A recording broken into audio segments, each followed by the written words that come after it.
And good morning to all of you. And thank you for making this. This is really very interesting, but a topic that has a lot of questions but not many answers. So I'm not here to provide answers to all the questions, but I'll try to at least promote some sort of a debate about things that are going to be affecting GCC for 2016. So that's basically the premise of this presentation. As Razi said, I have a lot of my colleagues here along with me. So in case you direct any questions that are very specific in terms of theme, be it real estate or corporate finance, I'm going to really request them to pitch in and respond on my behalf. Secondly, a lot of views here are by Marmor, and Marmor is a research subsidiary of Marcus. It's completely an independent research firm, and therefore some of what we are going to be articulating here may not necessarily be the views of Marcus or Marcus management. So it's an independent take by Marmor, and I would like to make that clear as well. All right, so we're going to have a very quick presentation. I'm going to jump in at many stages. Please feel free to stop me, and I'm really very time conscious, and I know that I need to cover a lot of ground within a very short span of time. Obviously, I'm going to be talking about risks. And one redeeming feature about risks is that it's not a very one-off thing. So if you scan the world financial market from 1600s to today, I mean it's always laden with some risks or other. Sometimes it's commodity driven, sometimes it's economy driven, sometimes it's crazy ideas that can prop up a huge risk for the global financial markets. So there will always be known unknowns. And the crisis, as we call them, is going to stay, and we need to really start equipping ourselves to be prepared to understand and face the crisis rather than expect for a very peaceful year to unfold. So definitely, crisis is here to stay. At the beginning of 2015, last time when we had an internal discussion at Marcus, we were trying to see what type of things can upset 2015. And then when 2016 came, I was very curious to see what really went right and what really went wrong. And of course, we were expecting Russia to be the hot topic at that point of time, so much so that everybody was predicting Russia to default, at a sovereign level. And we were expecting Greece to get out of EU. And we were expecting oil to stabilize at about 65 to 70. So I'm doling out a list that did not pan out as expected. Of course, there were some things that we were thinking, like the tensions in the Middle East will increase, the European Union growth is going to be anemic, there is going to be an interest rate hike from Fed, and China will slow down, and those things panned out. Apart from what we were trying to think, there were also some things that suddenly came up and surprised all of us. For example, the Syrian refugee crisis, the terror attacks in Saudi Arabia and Kuwait, the Iranian nuclear deal, oil falling very steeply to 37 per barrel. All this were completely unexpected at the beginning of 2015. When we go to 2017 and probably discuss some of these risks, again we will have a very balanced pluses and minuses as scorecards. In this presentation, I'm going to be focusing on 4 key things. Number 1 will be the oil price, which is, of course, the most important concern on top of all of our minds. The second topic or theme would be the Fed rate, the interest rate. And the third topic would be China. And the fourth topic would be emerging markets. Why did we choose this 4? Because we see that they have very high probability to upset the apple cart. And of course, definitely there may be so many other risks that can come along the way as we progress 2016, but definitely these seem to be a very high probability risk factors as we speak today.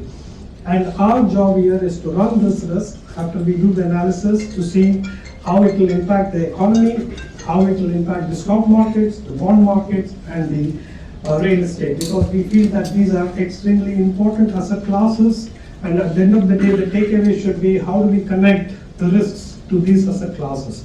So that's what I'm going to be attempting today.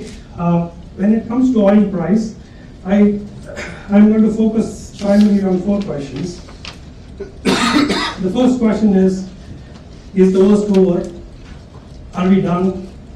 Is it going to go down even further from here? That's the top of the mind question that we are trying to answer here. The second critical question is that oil has hit a very nice bottom, and not only bad news for GCC, but it's extremely good news for the consumers. But this time around, I don't see the consumers celebrating. So we want to understand whether low oil price is no longer good news for the world. Okay, that is the second question that we want to focus within the oil price spectrum. The third one is, of course, the Saudi strategy of producing more oil, not less oil. Has it paid off? And the fourth question is, what will be the impact on investments given the low oil prices that we have today? So this is probably the aspects that I would like to cover. Obviously, the oil prices, let's first take up the question, as it reached the bottom. Now, if you see the long-term history of oil price, of course these are real oil prices adjusted for inflation. That's why you don't see the $10 and the $146 floor and ceiling prices here. But nevertheless, the point that I'm trying to make here is that in the long history of oil always stayed within a band of about $34. It's only a couple of serious episodes that took oil to levels of 100, 140, that too for a very brief period. Otherwise, oil has been a very stable commodity that has been hovering over a fixed band for a very long time. So it's no surprise if oil settles down to that band for the long term. But more importantly, we would like to see and answer the question, is it not a good news anymore? Now, if you, there are a lot of studies that shows that a $1 or a $10 fall in oil price will improve the GDP growth by 0.1% or 0.5%. I'm not very sure, but there is a connection between a low oil price and economic growth. But what we are seeing is a trend that is to the contrary. You see that World Bank or IMF especially has been revising downwards the global growth estimates and not upwards. So low oil price is not fading into higher growth. And the reason why this is not happening is a very interesting one to focus on. Oil fell from about $100 to $32 today. That meant a $3 trillion wealth transfer from producers to consumers. And all happened within very, very quick time. Now, if $3 trillion are exchanged hands from producers to consumers, why is it not reflecting in a better global growth scenario? The reason is the world today is suffering from anemic wage growth. So people don't have wage growth increase to splurge on. And American consumers, rattled by 2008 global financial crisis, are now getting more savings-minded rather than consumers. American economy is a consumption-based economy, and if consumption is not happening, it will not show up on the growth. And thirdly, and most importantly, as you can see from this chart of inflation, today the advanced economies are in a low inflationary world. As you can see that they have been coming down and hitting close to zero, except for US. And US is also struggling to bring the inflation about 2%. Now, if the world has high inflation, and if oil prices come down, that's extremely good news, and that's what normally gets celebrated. But today, low oil prices are coming and on the back of low inflation. And that is why it's not as good a news as it normally should be. Now, let's ask the third important question. What about Saudi strategy? Now, what is the strategy? Let me explain to very briefly what the strategy is. In the past, whenever oil prices crashed, OPEC normally responded by cutting down the production. So when you cut down, when you take the barrels away from the market, oil prices again start to go up, and therefore you stabilize the market. Now, the strategy then is to defend the price, and to defend the price you need to reduce your production, and therefore you increase the price. But what happens when price increases? When price increases, you attract high cost producers back to the market, and then it results in you losing your market share. Now, Saudis this time around decided to do the reverse. They, instead of defending the price, they wanted to defend their market share, which they've been consistently losing. And in order to defend the market share, they need to increase production, not decrease production. And when they increase the production, obviously the price will come down, and that's what we are seeing today. But why is this strategy being played out? What is the outcome that they wanted out of this strategy? The outcome that they wanted out of this strategy is they want to drive away high-cost producers from the market and then regain the market share. Remember, the final goal is always to regain the market share. The way you try to go about that may be different, but you want to regain the market share. So far, it's been nearly about 2 years that they have started playing out this game. It's a question of who is going to blink first. The evidence on the ground is not in favor of a success for this strategy. So far, the strategy has not given the outcome that Saudis wanted, but they are still going ahead and playing it so that they can achieve the market share goal that they anyway would have got. But the key here is that if you look at the world oil production, it is divided between two set of people. One is the low-cost producers, and the other one is the high-cost producers. The low-cost producers, which predominantly includes OPEC, which is on the left-hand side, they sit on the highly valued commodity because the cost is low. And mostly it is controlled by the government through national oil companies, and they are hard to regulate, and they have excess capacity.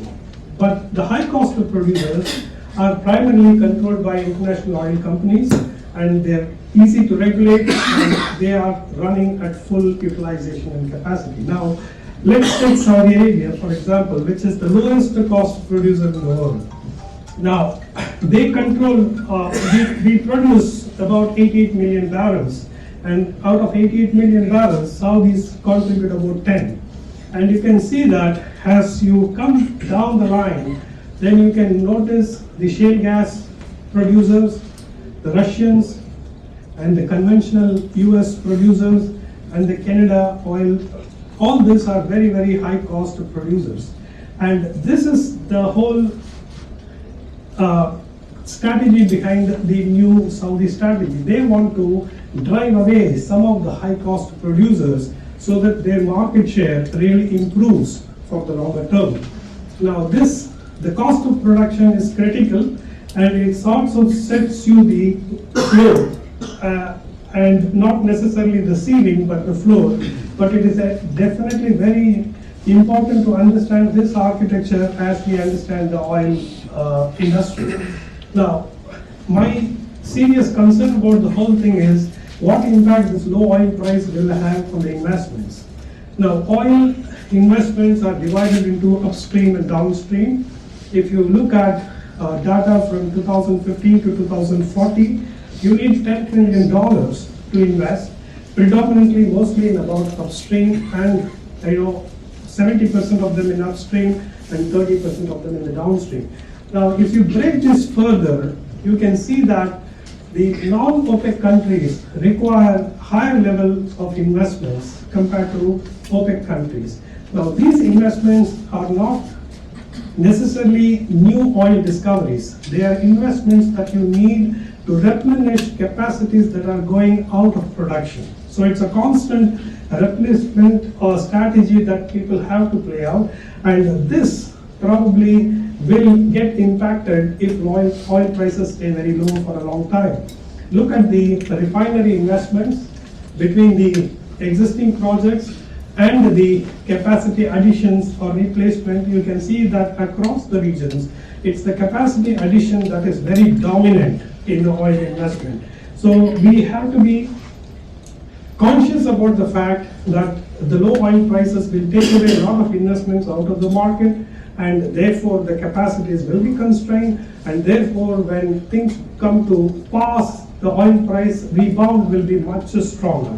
Now, all this will not play out in a very organic fashion because oil investments have a lag time of about 3 to 5 years. So you will have the strain of that lag time to get reflected, but it is definitely going to have a serious impact on the investments.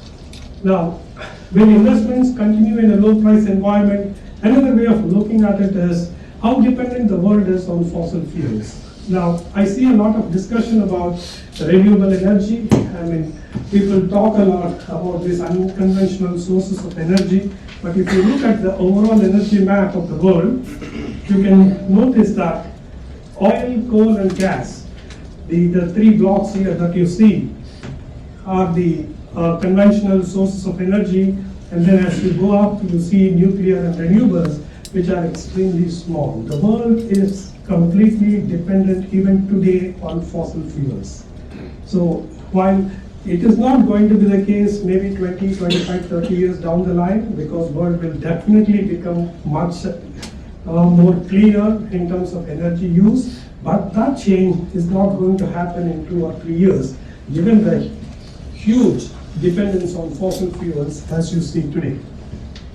Let's come to the GCC impact. The oil price nosediving by about 70% definitely has turned most of the economies from surplus to deficit. You can see the most important thing that I would like to focus is on the fiscal balance. The fiscal balance used to be a comfortable plus 17% in 2012, has turned minus 11% in 2015, and is expected to be another minus 11% in 2016. So this is probably the palpable impact that you can see by the oil price drop. There is a double whammy effect here. On the one hand, you had revenues plunging by 37%, and on the other hand, you have expenditure increasing by 20%. So you're getting impacted on both sides, and that's the reason why the gap is so huge. And how do you deal with this gap? There are two ways to plug this hole. One is you can draw on the reserves, and the second one is you can borrow, basically. So today, the GCC economies, as of 2014, are sitting on a reserve which is roughly equivalent to about 140% of GDP, and their debt to GDP ratio is roughly about 30%. So one is an asset, another is a liability. So if you net it out, 140 minus 30, your net plus 110%. Now, if you start drawing down on your reserves, and as per IIF projections, by 2020, this is almost going to be coming close to 100% of GDP, the reserves. And then if you start borrowing from the market, that will push up the debt to GDP ratio to say about 50%. So 100 minus 50 will become 50. So the comfort cushion that you have today, which is 110%, is going to significantly come down to about 50%. Now, what will be the strategy that will be followed? Will they draw down on the reserves or will they borrow? It's not something that I can guess, but I suppose a combination of two is also possible. We've done research to see how beneficial it is to really tap the debt market rather than drawing down the reserves. But that's a political decision that they will be taking. Now, that political decision will be based on several factors, and the most important factor that is being debated very hotly today is the subsidies. The GCC is very high on subsidies. We are just showing the data on energy subsidies here. Saudi Arabia's energy subsidy is about 13% of GDP compared to say 4% in US, and therefore the prices of gasoline in the GCC is much cheaper than even water. So you can see that Kuwait is the cheapest country from a pricing point of view, followed by Saudi, Qatar. Almost all of them are on the very cheap side when it comes to energy prices. Now, a very cheap energy price actually promotes wasteful consumption, and it will be very difficult to rein in the subsidies because subsidy is a product of social contract, and it opens up a larger debate in the context of a welfare state. So in the context of US or India or Egypt, where the context is not a welfare state, you can look at the problem as just an economic problem. But in the GCC, you can't look at this problem just as an economic problem. All right, what is the take on the oil price? We have scanned the market as usual to see who is saying what. There are people like Standard Chartered who are saying $10. There are people like ABN AMRO and Pira Energy Group, which says $70. The median price is about 43 for 2016 and about 55 for 2017. Now, how does that correspond with the forward contract prices that we see today? The forward market indicates a price of about $40 for 2017 and about $45 for 2018. But remember, forward prices are not the best predictors of oil prices, nor the investment banks. So, we can't really take all of this, at face value, but we don't have a choice. Oil prices are, as per the forecast, it's going to be range bound between $40 to $50, and that's going to be bad news for the broader economy. It's going to be bad news for the stock market. It can be good news for the bond market because the government will be forced to raise debt, and it can be again bad news for the real estate. So this is the story on the oil price. Let's jump to the more serious problem of the interest rates. Now, why is interest rate factor is a very important thing? Because today the world is controlled by central banks through their monetary policy tools, and you see a significant divergence in the monetary policy among the central banks. You also see a new phenomenon called negative interest rates. You have the Fed starting the Fed increase. We are very concerned to see what would be the trajectory of that increase. And more importantly, we wanted to answer the question as to whether GCC would follow the Fed path verbatim, or they would have a different strategy to go about. Now, if you look at the divergence between Fed and the ECB interest rates, you can see in the long term, it's not a very coordinated central bank action all over the world. For example, USA is on a tightening mode. UK, Australia, Japan is on a neutral mode. Europe and China is on an expansive mode. So we have chains being pulled in different directions when it comes to monetary policy. And the negative interest rate is a very serious issue. It may not have been a serious issue had we not been talking about nearly 25% of world GDP being under the negative interest rate territory. Now, what negative interest rates mean in simple terms is that when you have deposit in a bank, you don't get interest, but you pay interest. So this is technically what negative interest rates mean. That means that if you take a prepaid gym membership, it will be more expensive than paying it month on month. So everything gets reversed, in terms of how you think. We have tried to mark how many countries are in the negative zone and how many countries are in the positive zone. This is going to really, world financial models are not built to understand negative interest rates. They are built to understand only positive interest rate and inflation. So when the world moves to deflation and negative interest rates, everything has to be a completely different mindset to understand. Now, Fed has started tightening the interest rates after a very, very long and unexpected pause.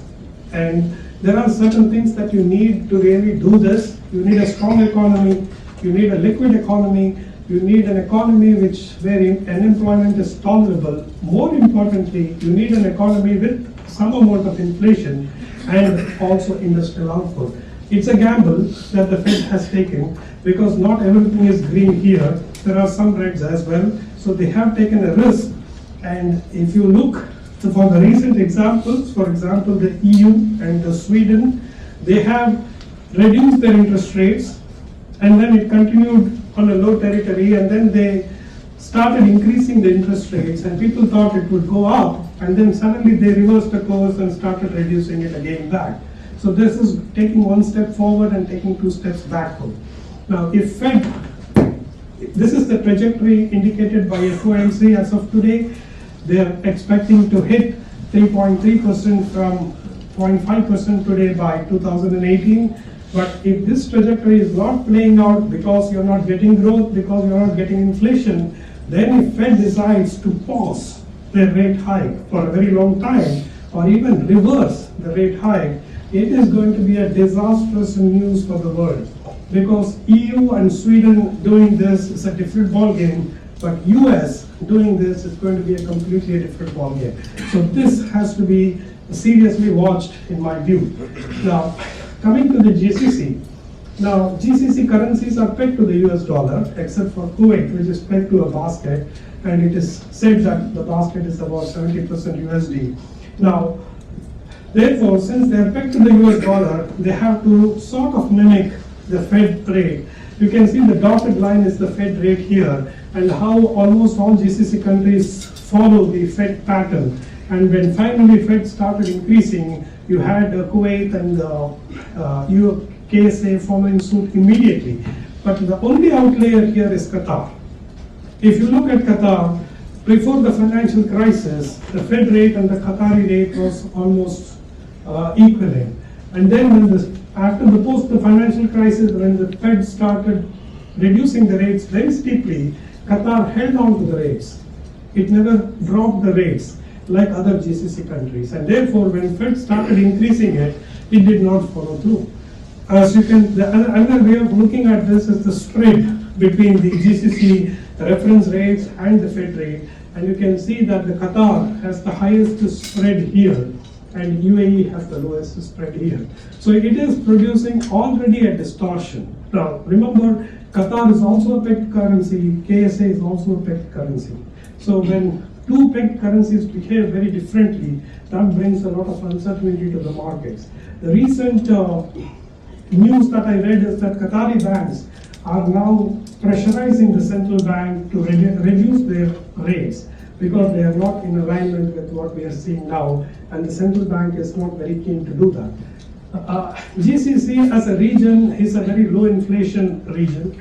For a very long time, if you look at the 20-25 year history of GCC, the inflation averaged about 0.5%. And then in 2006, 7 and 8, we had an inflation episode. And GCC never had an inflation episode. And when GCC had an inflation episode where the inflation reached even 15%, then it really spoiled the apple cart. And then came the financial crisis, and a lot of monetary policy actions, along with the draining liquidity and other factors, brought the inflation to really the normal that we know about GCC. So today we are in a band where inflation is quite normal, uncontrollable. So Fed is going to definitely increase the interest rates, maybe not as per the trajectory, but definitely the cost of capital is on the rise. An increasing cost of capital is a medium risk to the broader economy. It's a medium risk to the stock market, bond market, and the real estate. Because why is it not a big risk but a medium risk is this increase is going to be gradual. It is going to happen over the next 3 years. It's not going to happen in 3 months, and therefore it is not going to really cause some sort of a storm in the market. The third risk factor that I see is China. Today, we are worried about China. There are 4 questions here. Are we overreacting to the fear of China? How is the scenario on the debt? What is the scenario on the exchange rate of China? And what is the scenario on the stock markets of China? These are the 4, vulnerable spots of China as I understand. Now, China today is much bigger than what we think. If you look at the data in 2005 and 2015, be it the economy, be it the foreign exchange, the equity markets, even commodity exports like iron ore or per capita income or trade, everything between 2005 and 15, just in a span of one decade, have multiplied by 10 times, 4 times, 5 times. So China is big. That's the reason why even GCC markets react when Chinese market fall, when there is no apparent connection between GCC and China. China is today very big. As you can notice here, in 1995, the world share of China was only 6%. Today it is about 17%. That's a big jump for China. We are worried about the Chinese debt. It used to be a very modest 114% in 2000, climbed to 134. Today is at 218. It is not looking very scary when you benchmark it with US, EU, and Japan, but it is getting there. And the composition of Chinese debt is also very important. It's not households, it's the non-financial corporates and the governments that are borrowing heavily in China. So China is accumulating debt at a pace that is not something very you can associate with an emerging market. Now, the non-performing, obviously when debt increases, the non-performing loans also explode. And the official announcement from China is that it's a very moderate 1.5%. And then Chinese themselves say that there is something called as with the special mention. Normally in research we spend a lot of time reading the notes. And if you read the notes, it means that the other categories are also included in this non-performing loans. So it jumps straight away from 1.5% to 5%. And then you have the calls from other people. And the CLSA is a research investment bank that specializes in China. They are putting it at 6.1. BNP is saying 9%. And there is an autonomous estimate that says it's 21%. So the story starts from 1.5% and goes all the way up to 21%. That's the debt. The currency, obviously, if you look from 2000, it's like a pegged currency, like how we used to see the GCC markets. It was pegged at a very fixed rate, and then it started appreciating from about 2004 all the way up to 2014. It's a continuous appreciation of the CNY. Now, appreciation is a good thing for US, because when Chinese currency appreciates, US dollar depreciates, and when US dollar depreciates, it's good news for exporters of US.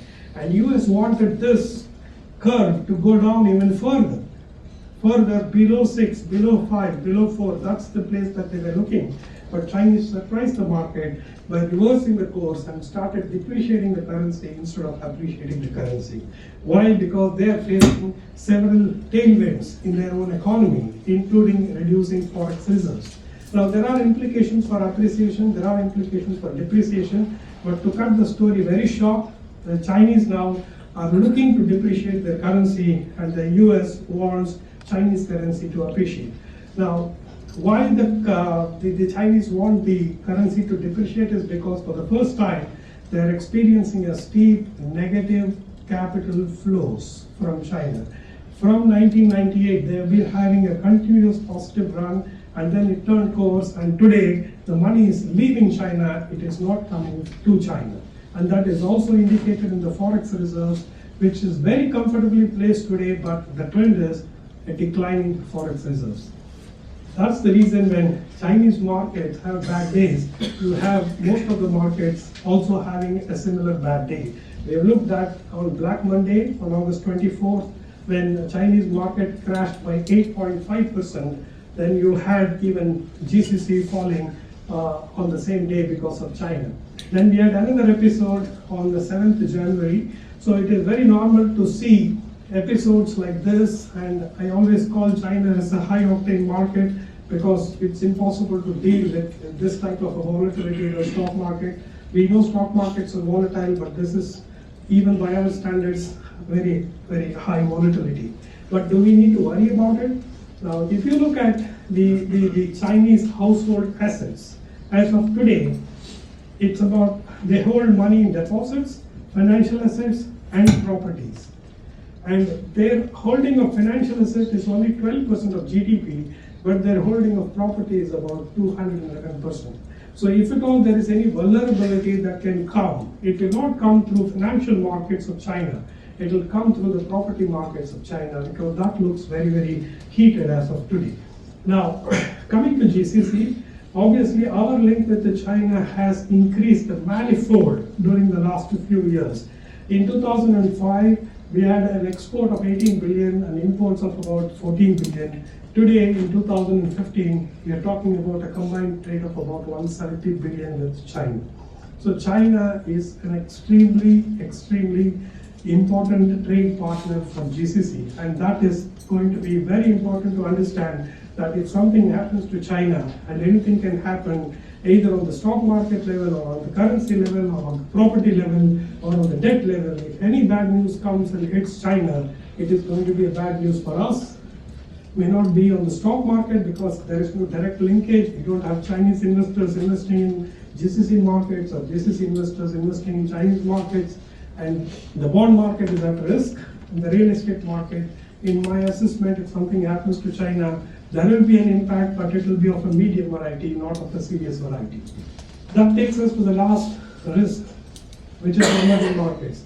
Now, why are we focused on emerging markets? Because many experts think that emerging markets can pose a serious risk in 2016. Let's see why.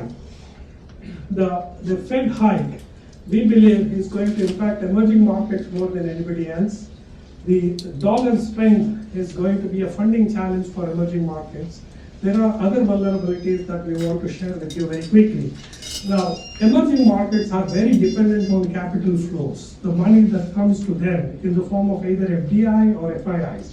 Now, for the first time since 2008, 2015 marks a net capital outflow from emerging markets.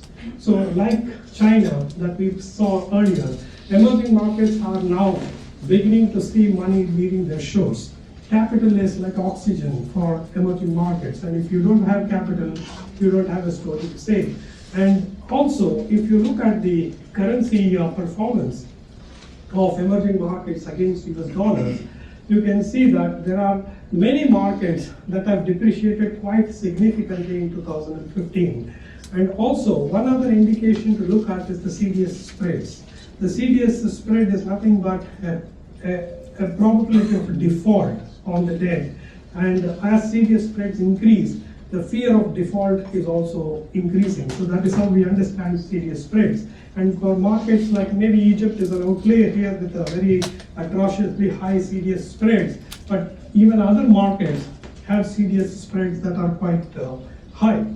Now, what about the debt as a percentage of GDP? Most of the countries in the emerging market basket do have accumulated phenomenal debt over the time. Look at Malaysia, they are now to 22% of GDP.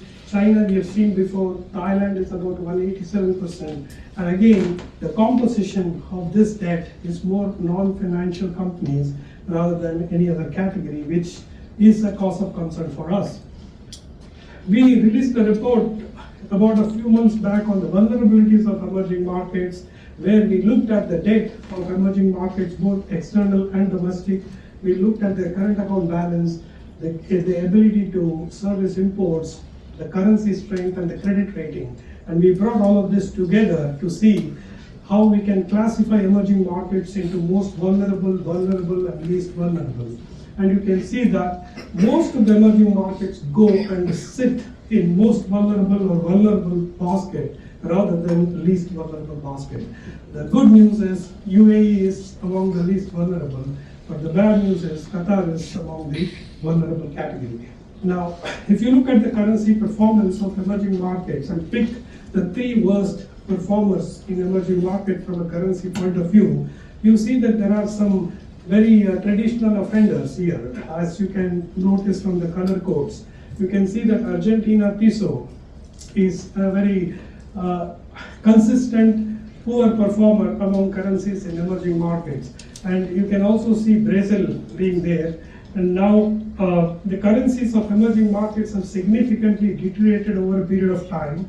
For example, in 2005, one USD was buying about 3 pesos of Argentina. Now it's about, in 2015, it's about 13. So the 3 has become 13, and for South Africa, the 6 rand has now become about 15 rand. So that's a huge, huge depreciation in currency terms.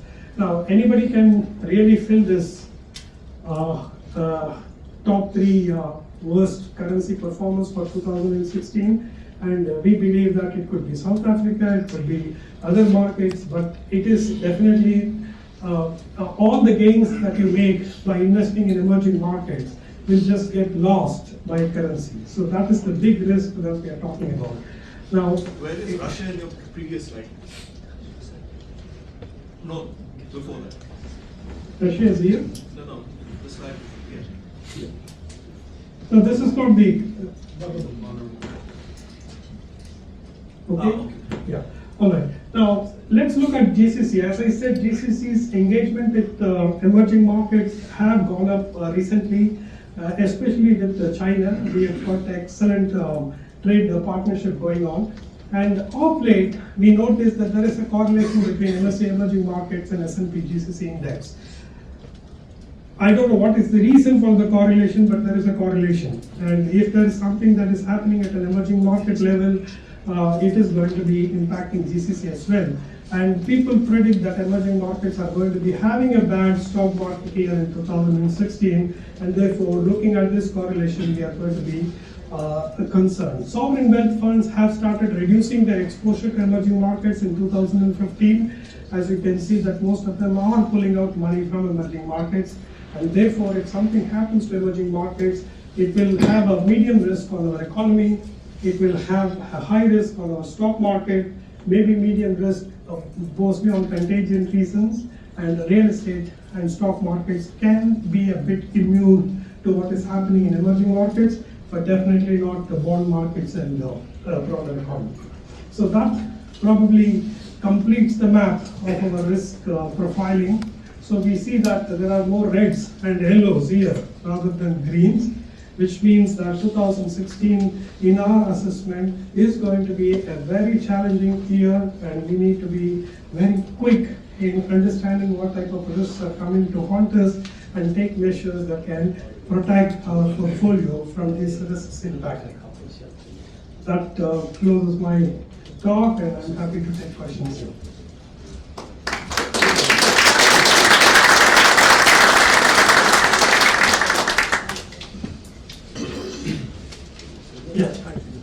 We saw that after the crisis, the US came in and did the quantitative easing, and we saw how that affected positively the S&P 500.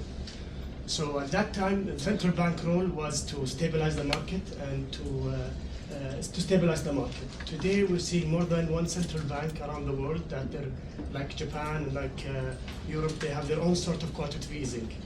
And do you think central banks today are still the institutions that are going to be controlling the market and easing the market? Are they the ones who are going to be decreasing volatility? Okay. Yeah. The official role of central bank is never to stabilize markets. The official role of central bank is either to propel growth or to contain inflation. So these are the two goals that they have. For example, in the euro area, this ECB's stated goal is to control inflation. And the Fed goal has always been to propel growth. So markets are very incidental for them. When US had a financial crisis in 2008, and they first used their rates by bringing them to zero, and then that was not proving enough, so they started with a QE program. A QE is nothing but an extension of dropping interest rate idea. It is a very glorified form of reducing interest rates. Now the thing is, when you reduce interest rates to near zero, the liquidity gushes up. But then you should also have the expertise to direct the liquidity to the right channels. Okay? Normally, Fed or any central bank reduces the interest rate so that people are enthused to borrow, and when they borrow, they are enthused to invest, and when they invest, you provide employment and you generate operating profits. That's the noble concept behind reducing interest rates. But then what happened in the US is that the money, the liquidity created by low interest rates simply got channeled to the stock markets and nowhere else. And that's why you had such a fantastic run of S&P 500 during the last several years since the global financial crisis. So this is the problem with the central banks. They can use the monetary tool, but they don't have a control on how the liquidity flows. Liquidity flow, you should visualize it like a water flowing in a river. Okay, your job as a regulator is to make sure that that water flows in the right direction to the right places and not to the wrong places. So asset markets can be inflated by monetary policy and can make it a very attractive, but it cannot be sustainable, as we have already seen in 2016, where we had the most disastrous starts ever in the history that we remember in terms of stock markets. The stock markets in January was a complete mess in 2016. Some stability is seen in some markets in Feb, but still they are way down in 2016. That is because the QE is done with, and we are now on the reverse side of the QE. We are moving up on the interest rates, and that is creating a lot of friction in the market section. Yeah. Please. When it comes to the emerging market and the correlation with, or the risk associated with the real estate, GCC, Yeah. maybe we need to revisit that kind of, it's a low risk, because talking about UAE, especially Dubai, it's, well, the most active are Russians, and if we talk about, if India is within the emerging market, and we had as well Chinese recently. So from a direct exposure, we are kind of exposed to emerging market players. That's one. Second, the indirect. Can I respond to that? Well, which is just to correlate as well with other GCC countries. We have, for example, Kuwaiti companies or Saudis or Qataris are exposed to UAE, and recently they went back after the crisis when the recovery happened in the real estate in Dubai. So basically, when you're stuck in below book value of the cost or illiquid assets, that would affect as well your exposure to your local countries. Right. So that's okay. Very quickly now, stock markets and real estate in GCC are very country-specific asset classes, except Dubai probably. Okay, so Dubai is an outlier in real estate market because we have a lot of foreign investors in Dubai. But take Saudi Arabia, which is the largest real estate market. It's a very home market as far as real estate is concerned. So is the case with Kuwait, where most of the countries it is not allowed for foreigners to own real estate except in Dubai. So, like stock markets, even stock markets are a very home-based market in GCC.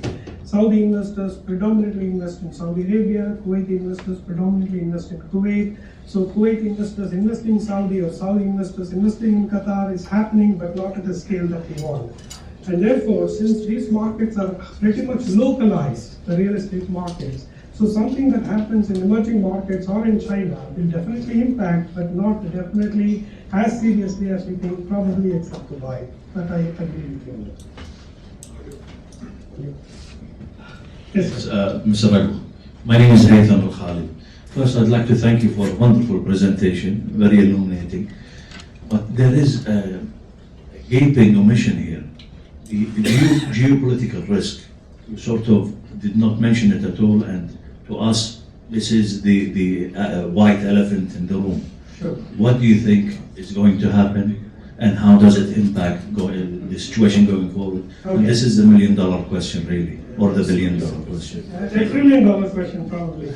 But, there are two reasons why we skipped geopolitics. One is, yeah.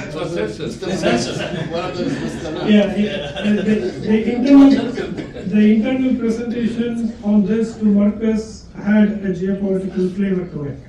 but that's internal. And geopolitics is a very big area to focus on, and we are not experts on geopolitics.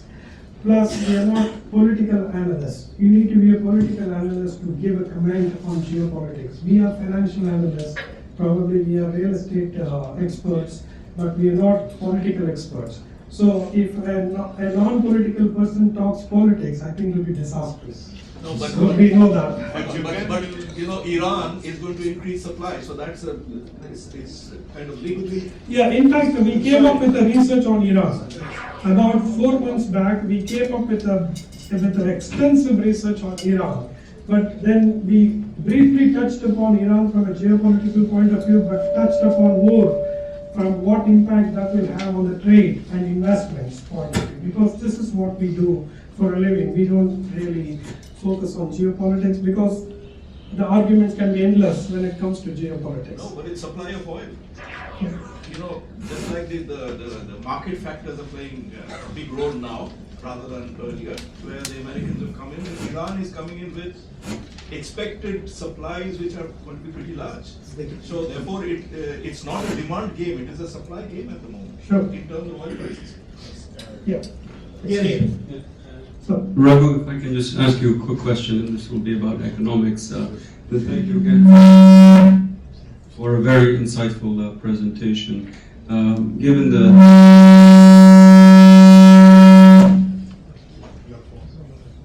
the topic of the presentation, you rightly focused on risk buckets in 2016.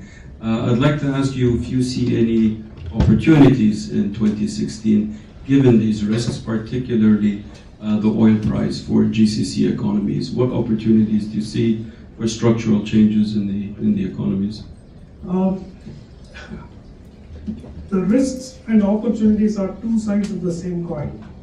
Okay, all the risks actually provides phenomenal opportunity as well.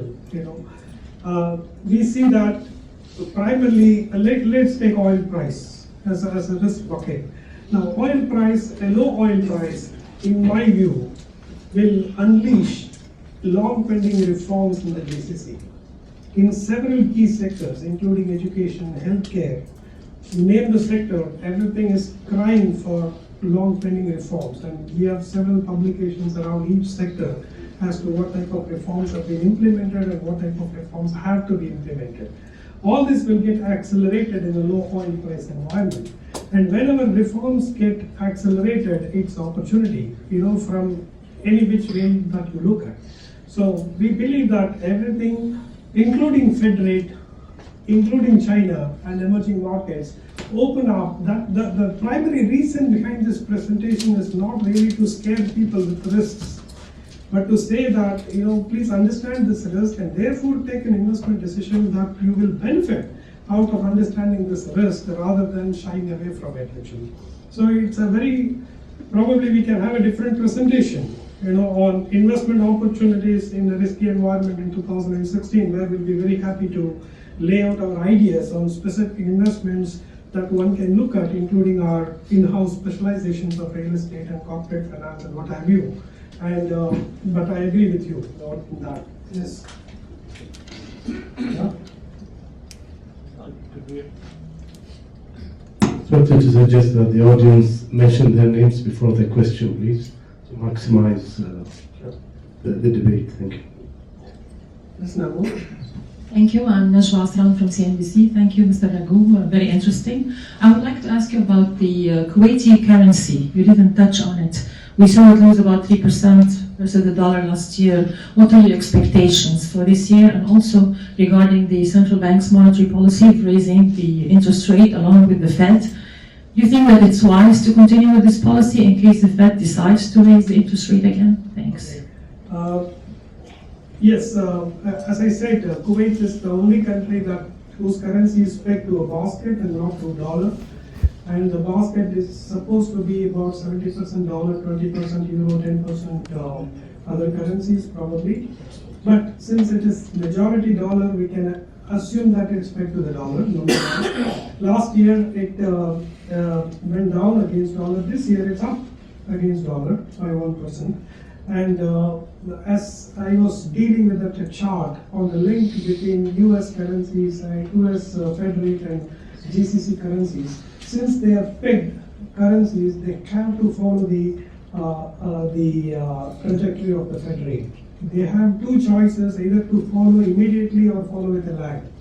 But they don't have a choice not to follow. So obviously when Fed increases the interest rates, you will see GCC countries raising them. Some countries will do it as soon as Fed does, like Kuwait. Kuwait this time around immediately increase their interest rates as Fed announced, and some countries may pause and do it based on the inflation environment within their economy. But the broad trend is one that will follow the Fed trajectory, plus or minus some lag, in months probably, but not even in years actually. Yeah. My name is Naqil Afoud from basically my question is linked to monetary policy and central banks.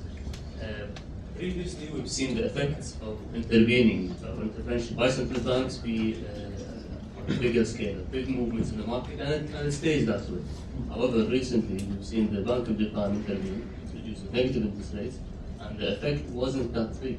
We saw the yen go to 122, and then now we're talking about 114 levels. So my question is intervention by central banks diminishing? Is the effect diminishing? Are we going to see a time where the tools will not have any effect on markets? It's a very good question, but a loaded question. Central banks are the only regulators of the financial markets. So it will be unwise to say that they have lost their powers, because they will have to continue to regulate the financial markets. But their dominance, has increased of late significantly. And they have very selective tools, and they don't have endless tools to use. Someone was telling the other day that if interest rates can go negative, how far down can it go? I mean, can it be infinity? It cannot be that case actually. So central banks, as they learn, their own mistakes and try to see what works and what is not working, they will make a lot of corrections. But when they do those corrections, it will be costly on the investors. That's the point that we are more worried about. But as I said, central banks around the world have very divergent policies. Some are in tightening mode, some are in loosening mode, some are in neutral mode. So there is no coherence in the central bank actions around the world. And as long as that continues, the markets will be confused about what central bank can do and how much you cannot predict central bank, okay? But you don't have a choice but to understand what they have to do actually. My first question was answered now. My second question: are we in recession? You expect to have recession? What kind of recession we have? You mean the global? Yeah, since also the central bank lost most of this tool to encourage growth. Yeah, technically we are not in a recession because we are still growing positively. But the growth has been revised downwards. Now the global growth is expected about 3.4%. That is the latest IMF estimates. And the US is growing at a clip of about 3.5%. But the talk about falling into recession has gained ground, as you rightly said, because most of the tools have either stopped working or is working in the reverse direction and coming back to haunt you or to hurt you actually. So I would not take the risk of recession off the table, even though in technical terms we are not in recession. Yeah. Hi, I'm Riyad Saiso from Republic Institution for Social Security. You were talking about. Can I turn this on? It's on. I'd rather talk like this. I have a loud voice. Okay. I have a question about the market share. You were talking about OPEC's market share and that the strategy is not working. OPEC wants to maintain market share, so they're not reducing production. Now, there's also reports that a lot of the inefficient producers in the U.S. have been consolidated by larger, more efficient producers, and some people say that the shale oil break-even price is actually much lower than we initially thought. Maybe some people are saying $40, some people are saying $50. I don't know. But do you see, given this situation, and given that this market share strategy doesn't appear to be working, and it might harm the GCC economies in the long run, Do you see any change potentially in maybe OPEC strategy? Could we change, rather than saying market share strategy, we switch it to a revenue maximizing strategy and try to figure out how much spare capacity? I mean, the US theoretically must have a maximum excess capacity that they could produce, even if the price of oil is high. Do you think we can see maybe a shift to revenue maximization in the GCC saying, let's just figure out how much we need to cut to push the price up to a reasonable level where it could be more sustainable and less harmful to the economies? Or are they going to continue for the next maybe couple, 2-3 years till we reach a really critical situation, maintaining the strategy? Yeah, okay, this is a guessing game. And, you know, a lot has been said about shale oil and shale gas. Now, the thing to understand about shale, there was one chart that I was showing as to how dependent the world is on fossil fuels still. Okay, this is very important to understand. And number two, the cost of production for shale, you know, can never compete with a lower cost of production. Whatever may be the technology advancements and whatever may be the other technical things that you're talking about. But the only good thing about shale is that it can come off the ground very quickly. It can be shut and it can be opened as per your will. Unlike conventional oil and gas, which is not that easy to maintain. Now, if you look at the shale industry, it's concentrated in US, even though you have shale reserves in Russia, China, everywhere in the world. The production of shale is still concentrated only in US, and most of the shale companies are heavy borrowers in the junk bond market. So they're very vulnerable and they sit on very high cost of capital. So their ability to sustain a low oil price environment for a very long time is extremely limited, and that is why this strategy is being played out. Now, if you reverse the course, probably if oil prices don't go back in the next 2 years, the speed with which the reserves are getting drained in the GCC will produce alarming debate about changing that strategy, and at that point of time, probably there might be a change of mind. But today, I think they are still reasonably comfortably placed, and they can borrow more time by rationalizing their expenditure and therefore trying to handle the deficit problem rather than hoping for the revenues to flow. But world is oversupplied as of today in terms of oil, and the demand is weak as China is struggling. And therefore, these two macro factors of high supply and low demand is definitely going to have a continued impact on the oil price. And therefore, that will definitely shape the strategy, but we do not know what change. So you don't forecast any immediately any change in the strategy, because it seems to me you were mentioning that the price might be pushed up if the strategy succeeds in driving out the inefficient producers in the US. But the minute it goes back up again, it will start drawing them back into the market. It'll go production, yeah, they'll increase the production and push it back down. So isn't this some long-term strategy that needs to be considered? The long-term strategy for Saudi Arabia is probably to drive away all the high-cost producers from the market and regain the market share, because they know that world is moving into a clean energy in the long term, and therefore they have to sell as many oil today to have the worth of oil rather than trying to sell them when oil is no longer a commodity sought in the world. So that is the long-term strategy, but we need to wait and see how it plays out. I think in the larger interest of time, we should close this Q&A. If maybe one question I can. Yeah, I'm Shah Shahab, Gulf Bank. I just want to thank you for the great presentation. My question here, our situation today, if we compare it with 2008. 2008, it was a private sector issue. Now it's a government issue. How would be that difference? In 2008, I think it was a real estate-induced global financial crisis that spread all over the world in the form of a liquidity impact. Now, in 2016, we have a commodity-driven risk today that is not that easy to understand, because a low commodity price benefits one people but hurts other segment. So it is the balancing force that we need to understand here in terms of how it will play out. And therefore we are taking a broader view about risks. And the risks, today we are not in a 2008 inflection point. in 2008, it was a global financial crisis emanating from US and spreading like wildfire all over the world, and all the central banks have to coordinate to really control the problem. But today we have a basket of risks. That's why we call them risk buckets. And therefore each one plays out differently. And it is important to understand them in their own context rather than trying to get a unified view of risk like how it was in 2008. I will take one more question. Okay, I'm Bhaskar Majumdar, CRO of the Industrial Bank of Kuwait. Now, going back to one of the early slides of yours, when you say that is the lower oil price actually affecting adversely the growth of the world? So normally, in economics... Not adversely, but positively.